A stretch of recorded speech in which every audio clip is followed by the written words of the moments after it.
Hello movie lovers.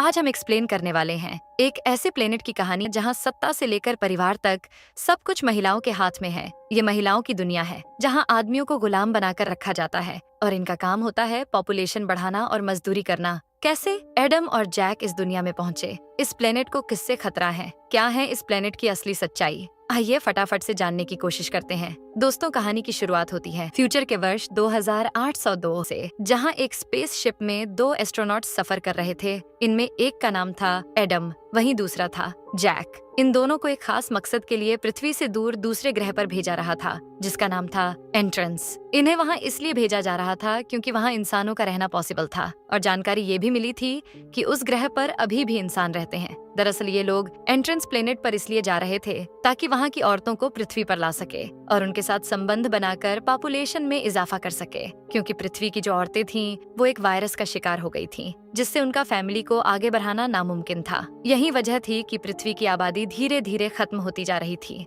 मानव जाति का अंत होने से पहले किसी भी तरह एंट्रेंस ग्रह पर पहुंचकर वहां की फीमेल्स को पृथ्वी पर लाना था और इसकी जिम्मेदारी जैक और एडम के कंधों पर थी। जैसे ही ये लोग एंट्रेंस ग्रह की कक्षाओं में एंटर करते हैं, फ्रिक्शन की वजह से इनकी स्पेसशिप कंट्रोल से बाहर हो जाती है। जैक एडम किसी तरह इसे कंट्रोल करने की कोशिश करते हैं, पर कोई फायदा नहीं होता और स्पेसशिप फुल्ली स्पीड से दौड़ती है और फिर अचानक जमीन पर बुरी हालत में गिर जाती है। इस हादसे से एडम तो बच जाता है, लेकिन जैक का शोल्डर जख्मी हो जाता है। एडम जैक को जल्दी से स्पेसशिप से बाहर निकालता है और इसे एक इंजेक्शन देता है, जिसके बाद जैक को थोड़ा बेहतर फील होता है। अब जब ये लोग आसपास का नजारा देखते हैं तो काफी हैरान होते हैं